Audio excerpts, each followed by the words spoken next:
All right, folks, welcome into Bleacher Report Live. This is our Rams show. I am Jake Ellenbogen, and we are talking about the Rams running back situation. I think there are quite a few Rams fans that are a little concerned, but I actually think they have a good problem to have. You might be looking at it the wrong way if you look at one of these guys that they picked up the last two drafts as well. One of them doesn't matter now because they drafted the other. I just don't look at it that way. Obviously, a lot of people would, start to lean towards, okay, Jarquez Hunter was drafted this year, recency bias. They traded up to get him. And so Blake Corum is on the outs. And then on the other hand, people might also say, well, they drafted Blake Corum and Jarquez Hunter. So Kyren Williams is on the outs. But here's the thing.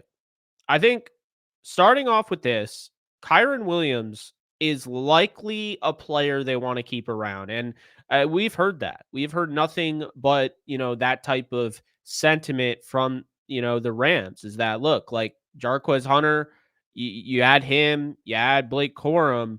But at the end of the day, when you're looking at a Kyren Williams, this is a guy that just resembles what they're looking for in a Ram. So I say it all the time when you're, looking at this team and you're essentially looking at what they're looking for, the little things Kyren Williams does a lot better than most other players at the position. And so I think looking at this whole running back room, starting with Kyren Williams, he is somebody they want to sign long term. And I actually think they're going to get a deal done, and it'll shock a lot of Rams fans.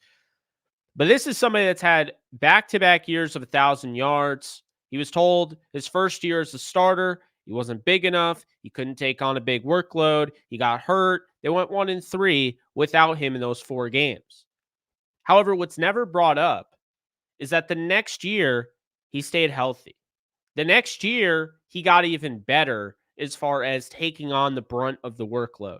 He essentially going into 2024 was supposed to have a less of a snap percentage and have more of Blake Corum basically taking the reins from him.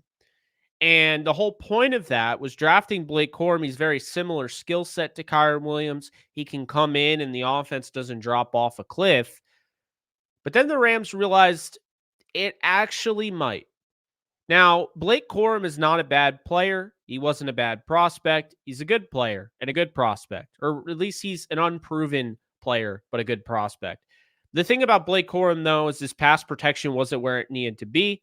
And at the goal line, which is always taken for granted, because anytime anybody is good at the goal line, they are now a goal line merchant if they score most of their touchdowns inside the 5. It's not a skill. No, it's just, yeah, they had a volume attempts, and of course they made do with it. However, I do believe it's a skill, and it's something that not everybody in the league has. Just like pass protection, while it shouldn't be optional, it feels optional. A lot of running backs in this league can't pass protect. And because of this, because of fantasy football as well, you have a lot of people that don't really realize pass protection is so important. It's what keeps players on the field at the running back position for all 3 downs. When you look at a 3 down running back, it doesn't matter that he's a power back, doesn't matter that he has the long speed. If he can't pass protect, I can't trust him to play all 3 downs. Because when the obvious down, normally on 3rd down, when I'm going to throw the football, I need to know that my running back can pick up a blitz when, of course, a defense is more likely to blitz my quarterback, especially a 37-year-old quarterback who has some mobility, but he's never been like a running type of guy. He can't use his athleticism normally to create plays. He's better than given credit for, but you don't want the 37-year-old having to run for his life. It's that simple. So, Kyren Williams offers all sorts of things. The big thing that people will continue to say, despite the fact that he's improved, and the durability factor, which was the biggest concern coming into 2024, has been improved. He had the 4th most touches of any Ram in the history of the NFL. And the other 3 in a single season was one guy, Eric Dickerson. So when you talk about the single season, including postseason, Kyren Williams touched the ball more than anybody except for Eric Dickerson in the history of the Rams. So, yes, he's going to fumble. He just is. And that's where people go. They talk about the fumbles. He's not just dropping the ball. There are good plays being made on the football. And he's also trying to make things happen. So the fumbles are annoying. They suck when they happen in big spots. I get that. But let's not discredit what this guy is. And then you have a lot of people that bring up these analytics like they're the end all be all. Analytics are a good tool. No doubt about it. Analytics are a good tool, but they're not the end all be all. And when you start bringing in, again, you can't use everything or really nothing you can use as the end all be all. So if you're going by yards per carry, there's some nuanced details that you're missing. Okay. Yards per carry average can be overrated. It's still an important thing and it matters, just like yards matter and touchdowns matter and carries matter and touches matter and receptions and fumbles, they all matter. But if you focus on one specific stat, you are going to paint an extremely distorted image and you are not going to have the full, essentially the full scope of what we're looking at on the player. So that's a big issue. A lot of people talk about the expected, right? The expected yards gained.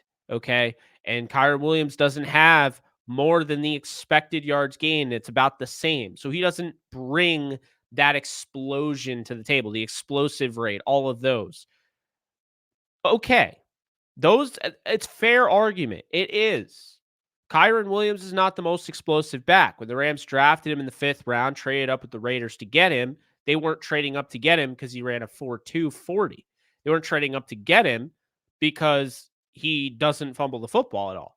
They were trading up to get him because he is the best pass protector in that draft, without a doubt. They said that. Big thing was pass protection. And then he emerged into what he is now. He is one of the better running backs in the league. And the thing I find funny is he's absolutely top 10. The people that say he's not, they'll bring up the fact that, well, Kyren Williams fumbles. Okay, so does Breece Hall. And you think that Breece Hall should replace Kyren Williams because he's faster and he also fumbles. But he's bigger. He's bigger and faster. He also has way more, workload. Going back from college, he had over 800 touches at Iowa State. But again, this is what we're talking about.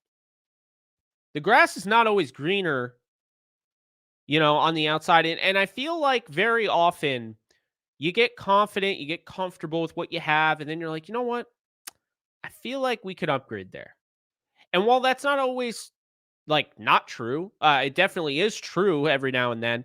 I think with Kyren Williams, people are hoping because they saw what Saquon Barkley did. They're not talking about what Saquon Barkley did on the Giants, who was one of the best running backs in the league. But the thing that separates a Saquon Barkley from a Kyren Williams is the athleticism, the breakaway speed. But as far as, and of course the fumbling, but as far as Saquon Barkley on the Giants versus Saquon Barkley on the Eagles, Saquon Barkley on the Eagles is one of the best running backs we've ever seen. Saquon Barkley on the Giants is not one of the best running backs we've ever seen. He is a very, very good running back and one of the best in the league. But I'm talking all-timer when he joined the Eagles. And why is that? Because the offensive line. Because he wasn't getting hit 3 yards behind the line of scrimmage. That's why. So Kyren has a decent offensive line, still not the best in the league. It's not the Eagles. And, this is somebody that has really bailed the Rams out in terms of pass protection. And of course, you have establishments like Pro Football Focus, which I will give them credit. I mean, I think Pro Football Focus is another good tool. I stand by that. And that's a big thing. You're going to hear me say that. This is a good tool. This is a good tool. But when you use something as the end all be all, that's when you get into trouble. That's when you distort the image. Pro Football Focus does not have a great grade on Kyren Williams' pass protection. I don't know why, because if you watch him, he's so good at just the little things, right? He has great technique. He uses leverage well. He's good at mirroring. And he also, and this is a big key thing, he's great at picking up the right blitzer. He is a really smart football player. He's strong. And he's also a leader in that room. This is why the Rams want Kyren Williams back.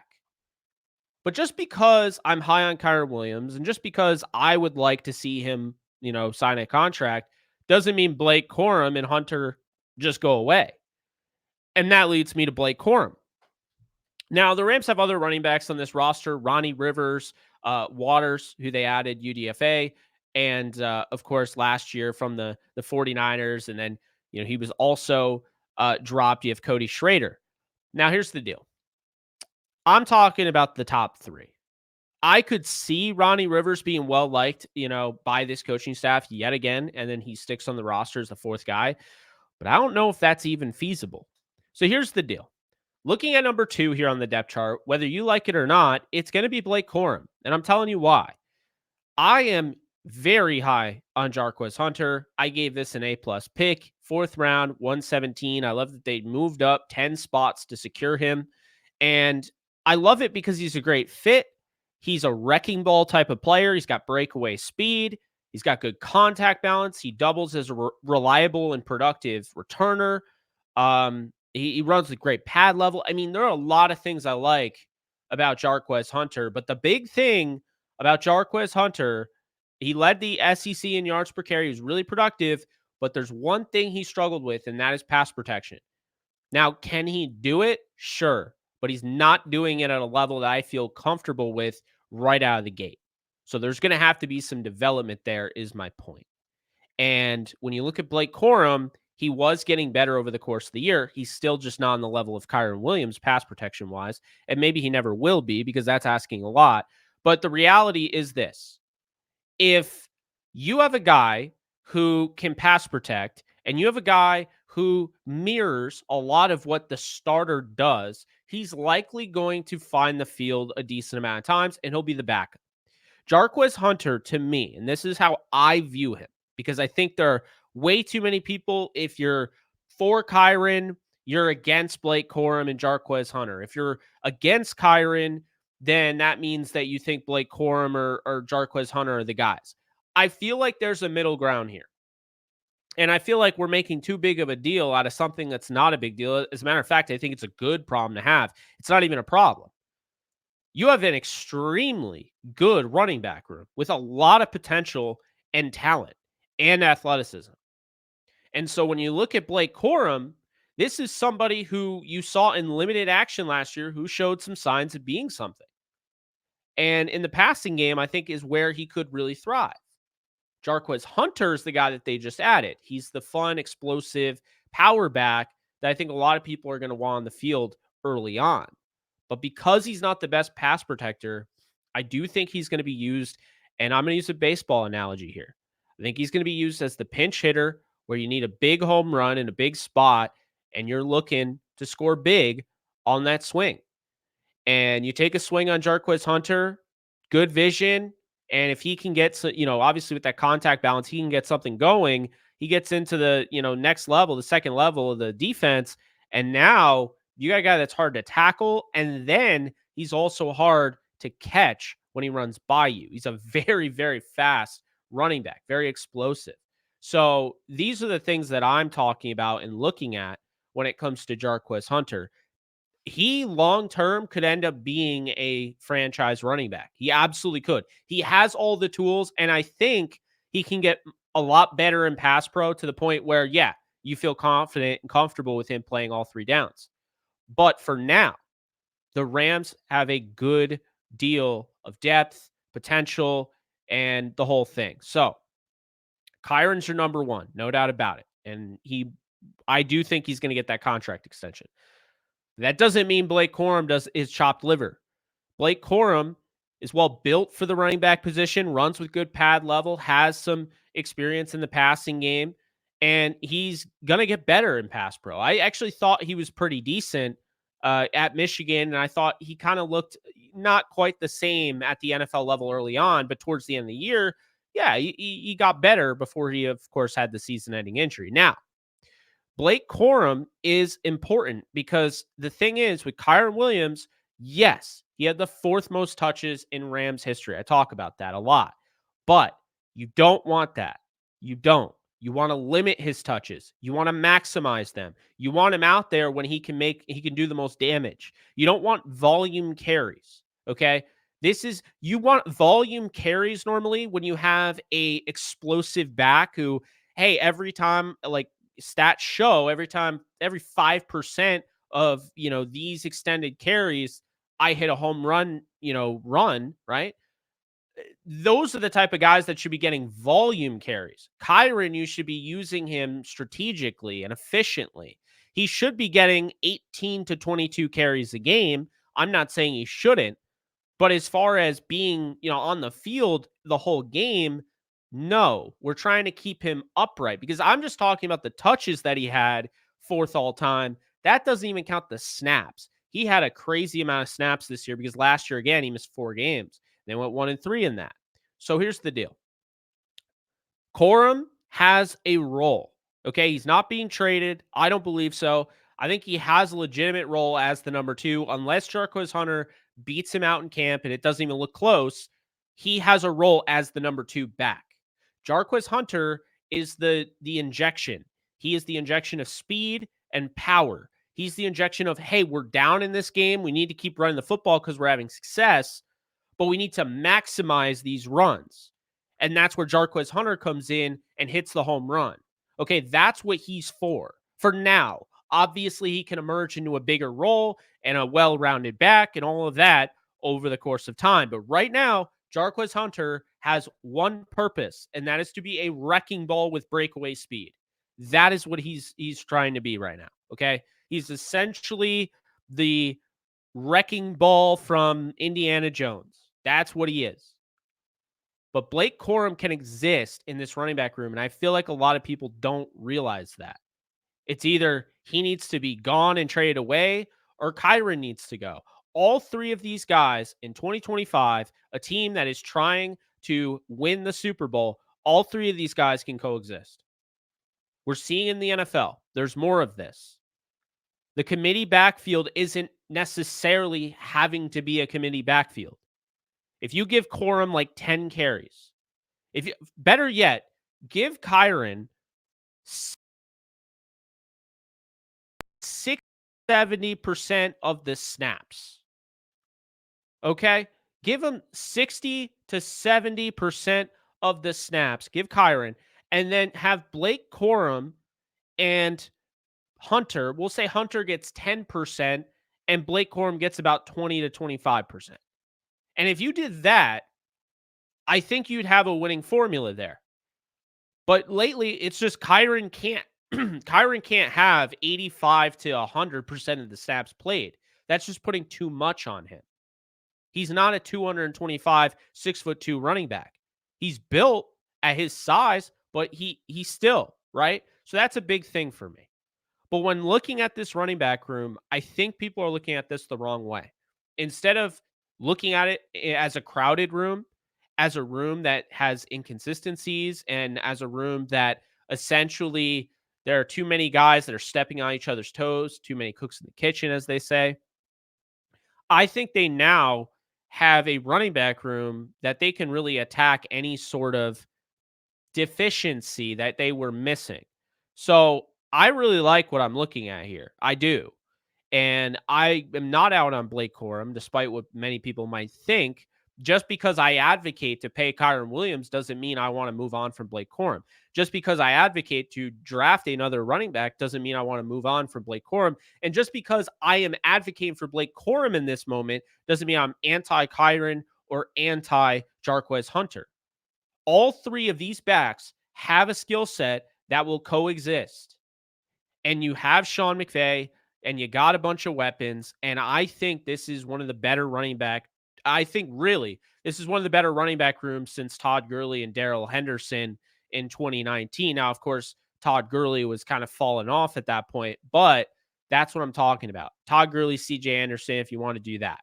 Point being, though, I like this running back room. I think there's a lot of talent there. I think these guys can play off each other. There's some synergy. I'd like to see more split backs. I've been asking for this forever, so I know that's not going to happen.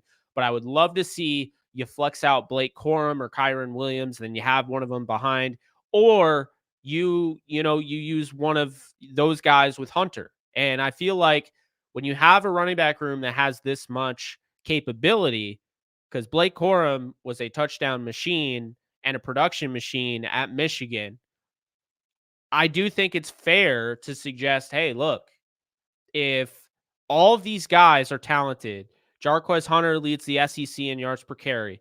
Blake Corum, I believe, led all of the Big Ten in yards and, of course, the touchdowns. And then Kyren Williams is a two-time 1,000-yard rusher and has over 30 total touchdowns in 2 years. There's enough talent there, raw talent, that you can take a shot. So that's how I feel about that. I don't think it's a huge issue. I just know it's being talked about a lot on social media in the Rams space, and I understand there's not a lot to talk about this time of year, so I get it. But I'm just here to tell you that I think all three can coexist. I think all three will help the Rams win, and I think all three are very talented. So I'm excited to see Blake Corum's development.